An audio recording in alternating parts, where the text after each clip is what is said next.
میرے بچپن میں نجف اشرف میں میرے والد ماجد مرحوم مغفور مجھے قرآن مجید پڑھایا کرتے تھے، اور نصاب یہ تھا کہ روزانہ 5 آیتیں پڑھاتے تھے، ناظرہ دیکھ کر ترجمے کے ساتھ، اسی بچپن میں جس طرح بھی ممکن ہوتا تھا ترجمے کے ساتھ، یا ان آیات میں جو میسیج ہوتا تھا، جو پیغام ہوتا تھا، وہ سمجھا دیتے تھے۔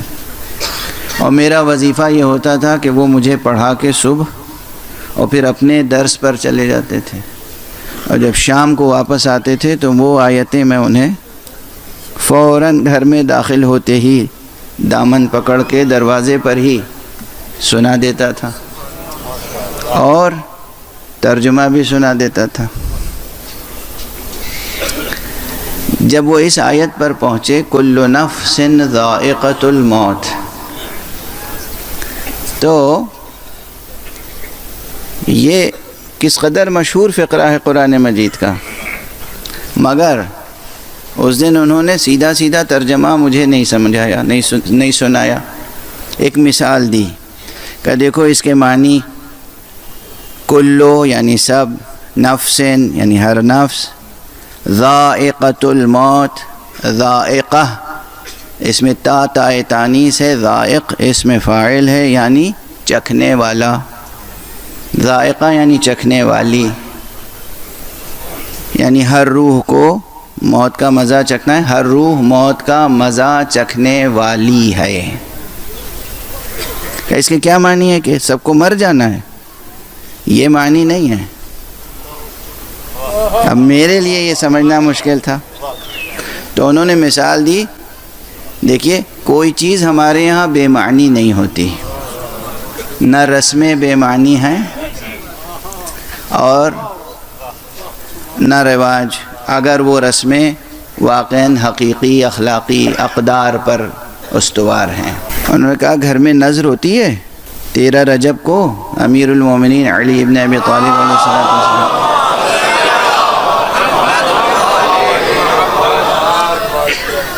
22 رجب کو حضرت امام جعفر صادق علیہ السلام،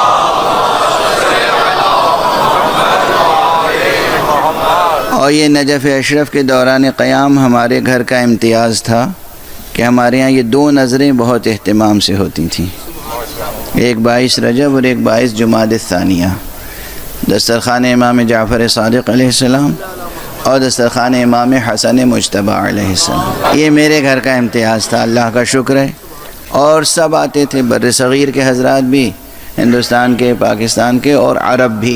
انہوں نے کہا یہ نذر ہوتی ہے؟ یہ بتاؤ چکھنے والے بہت سے آتے ہیں، اور چکھنے کے لیے کوئی شیرینی رکھ دی جاتی ہے، ختم کون ہوتا ہے؟ چکھنے والے ختم ہوتے ہیں یا وہ چیز ختم ہوتی ہے جو چکھی جائے؟ اسی بچپن میں مجھے موت و حیات کا فلسفہ ایسا سمجھایا انہوں نے کہا کہ قرآن کہہ رہا ہے ہر نفس کو موت کا مزہ چکھنا ہے، یعنی بالآخر ختم موت کو ہونا ہے، انسان کو ختم نہیں ہونا۔ اچھا یہ ایسا نہیں ہے کہ یہ صرف گویا ایک لفظی نکتہ ہے، ایسا نہیں ہے، یہ ایک خطیبانہ استدلال ہے، ایسا نہیں ہے، حقیقت بھی یہی ہے۔ اب ذرا دل اور دماغ دونوں کو بیدار کر کے بیٹھیے گا۔ یہ میں بار بار عرض کر چکا ہوں اور ہمیشہ کہتا رہوں گا کہ یہ انسان خود ایک روحانی مخلوق ہے، انسان مادی مخلوق نہیں ہے، قطعاً مادی مخلوق نہیں ہے، انسان ایک روحانی، بنیادی طور پہ انسان ایک روحانی مخلوق ہے۔ جب تک حضرت آدم کا پتلا تھا تو بس وہ پتلا ہی تھا، انسان کب کہلایا؟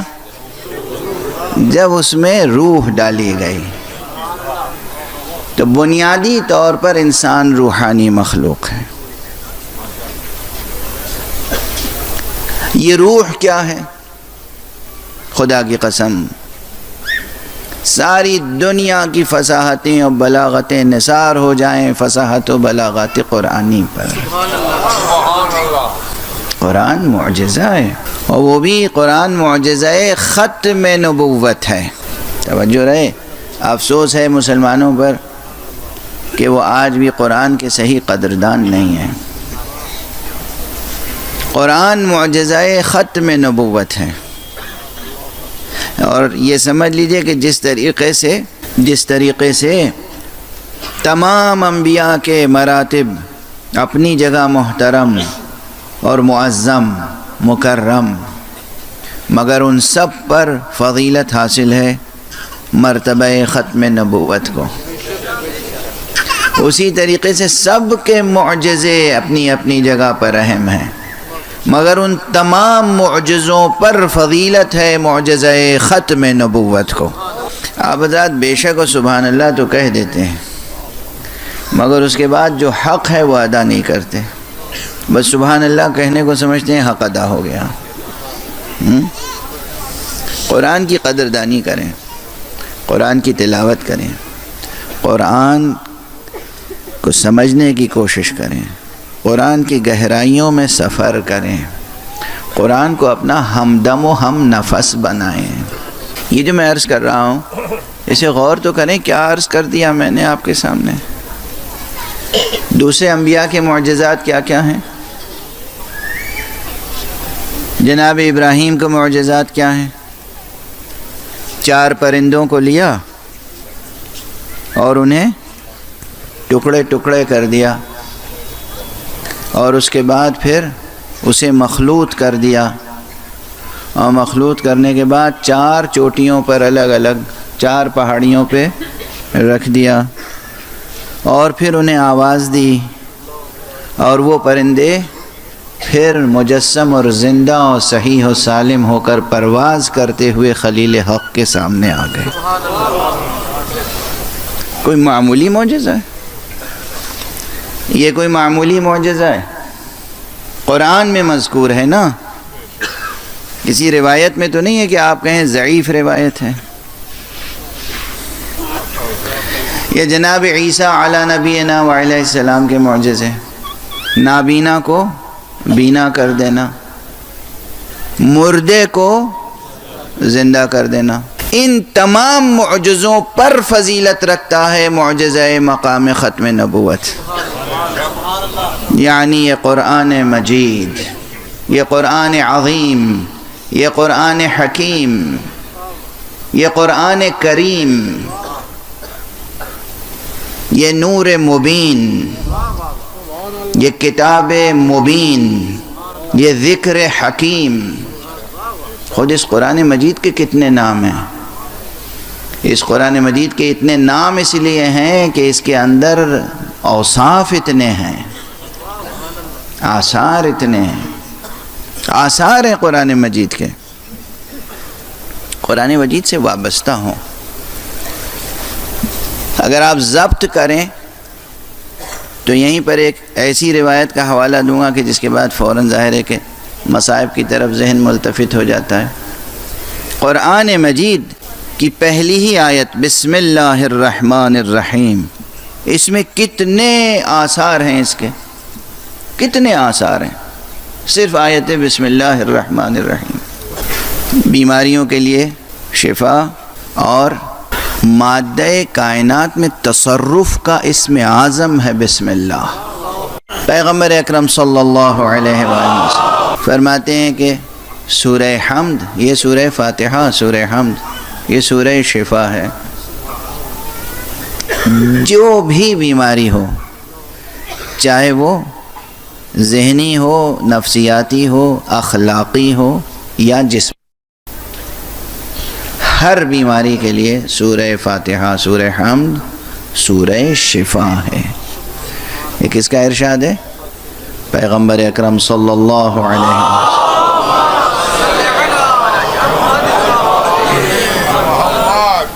بہت سے حضرات روزانہ مجھ سے پوچھتے ہیں یہ بیماری ہے کوئی دعا بتا دیجئے، یہ بیماری ہے کوئی دعا بتا دیجئے۔ آج میں منبر سے عرض کر رہا ہوں، اب کم سے کم بیماریوں کے لیے کوئی سوال کرنے نہ آئے۔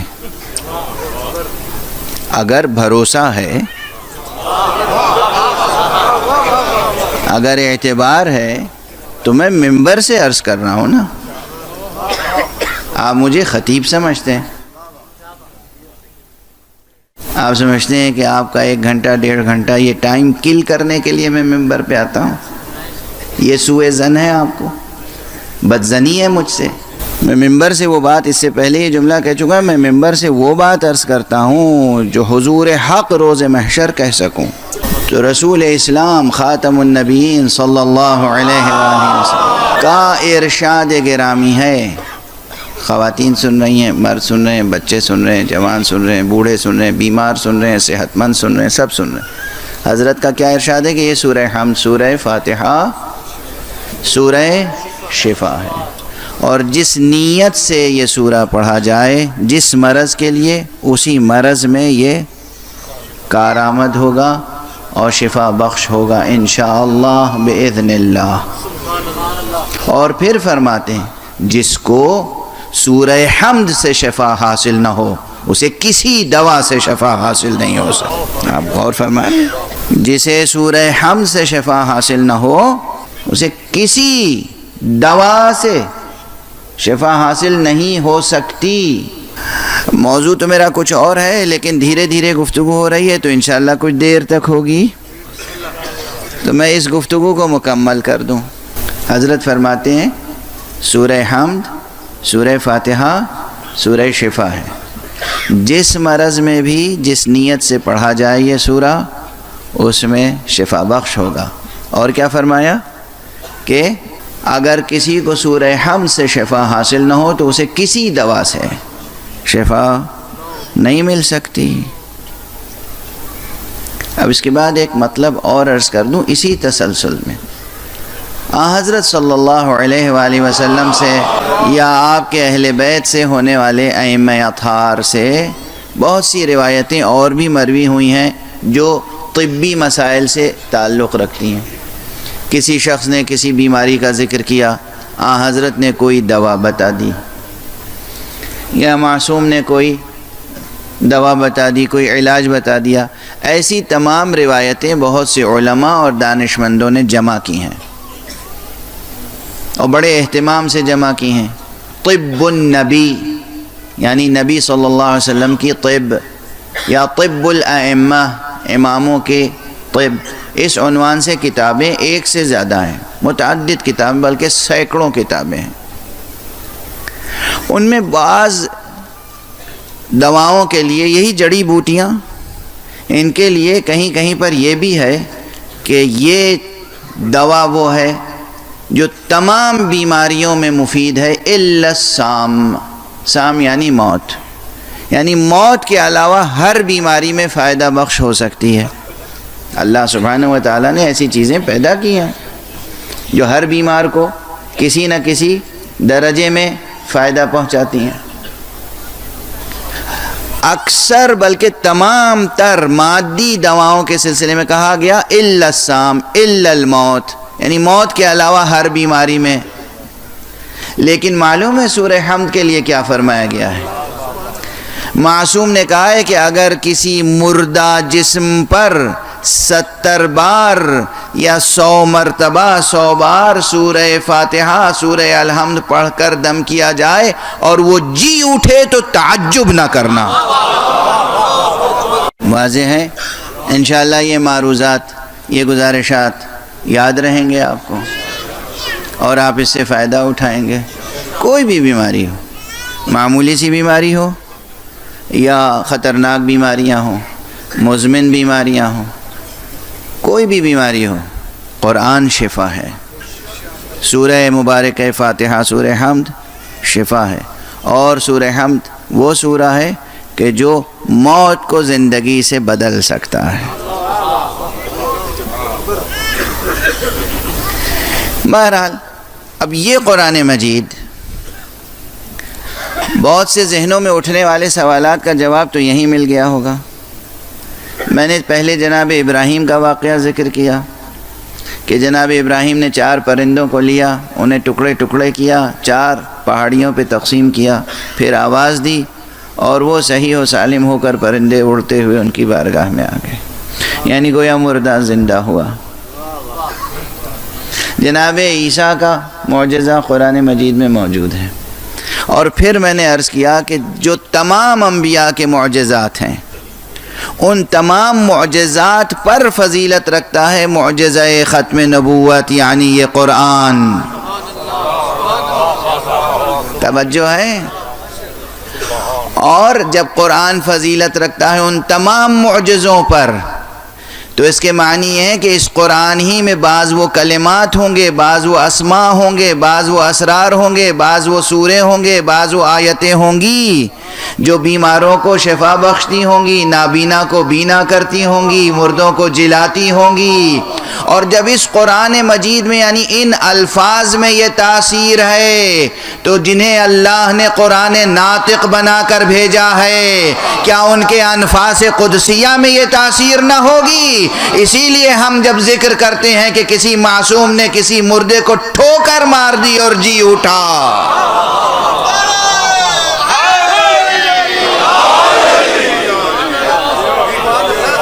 تو یہ کوئی مقام حیرت نہیں ہے، یہ کوئی تعجب کی بات نہیں ہے، یہ کوئی مبالغہ نہیں ہے، یہ کوئی شاعری نہیں ہے، یہ کوئی خطیبانہ مبالغہ بھی نہیں ہے، یہ سچائی ہے، حقیقت ہے۔ معصوم کے انفاس قدسیہ میں یہ تاثیر ہوتی ہے۔ عیسیٰ اگر اپنے لبوں سے کچھ کہہ دیں تو مردہ جی اٹھے، مصطفیٰ اگر کہہ دیں،